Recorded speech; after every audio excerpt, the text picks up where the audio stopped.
Many people today, slavery means white people holding black people in bondage. The vast millions of people around the world who were neither white nor black, but who were either slaves or enslavers for centuries, fade out of this vision of slavery as if they had never existed, even though they may well have outnumbered both blacks and whites. It has been estimated that there were more slaves in India than in the entire Western Hemisphere. China, during the era of slavery, has been described as one of the largest and most comprehensive markets for the exchange of human beings in the world. Slaves were a majority of the population in some of the cities in Southeast Asia. At some period or other in history, as John Stuart Mill pointed out, almost every people now civilized have consisted, in majority, of slaves. When Abraham Lincoln said, "If slavery is not wrong, nothing is wrong," he was expressing an idea peculiar to Western civilization at that time, and by no means universally accepted throughout Western civilization. What seems almost incomprehensible today is that there was no serious challenge to the moral legitimacy of slavery prior to the 18th century. Christian monasteries in Europe and Buddhist monasteries in Asia both had slaves. Even Thomas More's fictional ideal society, Utopia, had slaves. Although intellectuals today may condemn slavery as a historic evil of our society, what was peculiar about Western society was not that it had slaves, like other societies around the world, but that it was the first civilization to turn against slavery, and that it spent more than a century destroying slavery, not only within Western civilization itself, but also in other countries around the world, over the often bitter and sometimes armed resistance of people in other societies. Only the overwhelming military power of Western nations during the age of imperialism made this possible. Slavery did not quietly die out of its own accord. It went down fighting to the bitter end in countries around the world, and it has still not totally died out to this day in parts of the Middle East and Africa.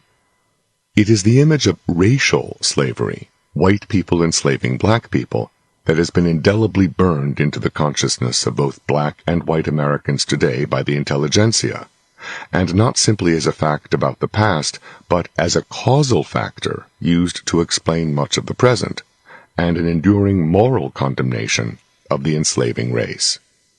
Yet two crucial facts have been filtered out of this picture. One, the institution of slavery was not based on race, and two, whites as well as blacks were enslaved. The very word slave is derived from the name of a European people, Slavs, who were enslaved for centuries before the first African was brought in bondage to the Western Hemisphere. It was not only in English that the word for slave derived from the word for Slav. The same was true in various other European languages and in Arabic.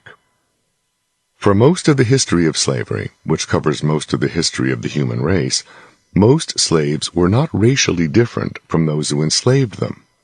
Not only did Europeans enslave Europeans, Asians enslaved other Asians, Africans enslaved other Africans, Polynesians enslaved other Polynesians, and the indigenous peoples of the Western Hemisphere enslaved other indigenous peoples of the Western Hemisphere. Moreover, after it became both technologically and economically feasible to transport masses of slaves from one continent to another, that is, to have a whole population of slaves of a different race, Europeans as well as Africans were enslaved and transported from their native lands to bondage on another continent. Pirates alone transported 1 million Europeans as slaves to the Barbary coast of North Africa, at least twice as many European slaves as there were African slaves transported to the United States and to the 13 colonies from which it was formed. Moreover, white slaves were still being bought and sold in the Islamic world decades after blacks had been freed in the United States. What marked the modern era of slavery in the West was the fact that, as distinguished historian Daniel Boorstin pointed out, now, for the first time in Western history, the status of slave coincided with the difference of race. But to claim that race or racism was the basis of slavery is to cite as a cause something that happened thousands of years after its supposed effect. As for the legacy of slavery in the world of today, that is something well worth investigating, as distinguished from simply making sweeping assumptions. Too many assumptions that have been made about the effects of slavery on both blacks and whites will not stand up under scrutiny. Back during the era of slavery in the United States, such prominent writers as the French visitor and observer Alexis de Tocqueville, Northern traveler in the antebellum South, Frederick Law Olmsted, and prominent Southern writer Hinton Helper all pointed to striking differences between the North and the South, and attributed the deficiencies of the Southern region to the effects of slavery on the white population of the South. These differences between Northern and Southern whites were not merely perceptions or stereotypes, they were factually demonstrable in areas ranging from literacy rates to rates of unwed motherhood, as well as in attitudes toward work and violence. But attributing these differences to slavery ignored the fact that the ancestors of white Southerners differed in these same ways from the ancestors of white Northerners, when they both lived in different parts of Britain and when neither had ever seen a black slave.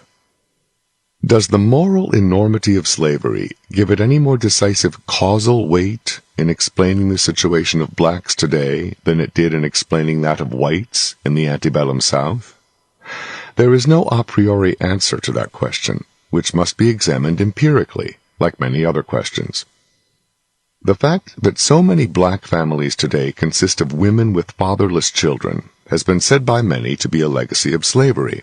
Yet most black children grew up in two-parent families, even under slavery itself, and for generations thereafter. As recently as 1960, 2/3 of black children were still living in two-parent families.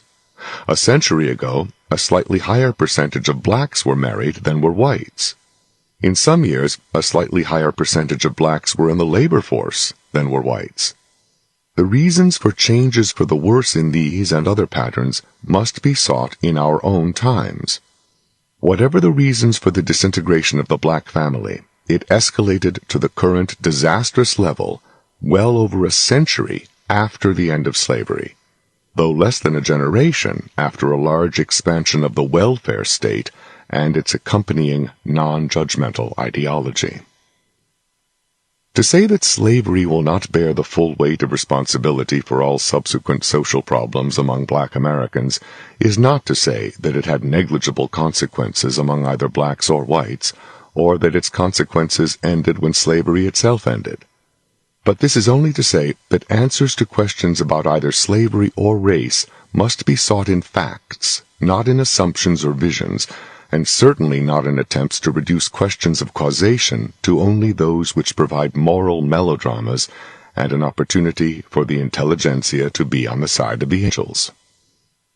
Just as Western Europeans in post-Roman times benefited from the fact that their ancestors had been conquered by the Romans, with all the brutality and oppression that entailed, blacks in America today have a far higher standard of living than most Africans in Africa as a result of their ancestors being enslaved, with all the injustices and abuses that entailed.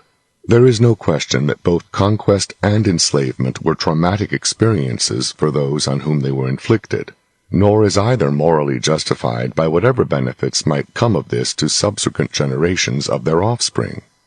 But history cannot be undone, nor does conceiving of races as intertemporal abstractions have any such track record as to make it look like a promising approach to the present or the future.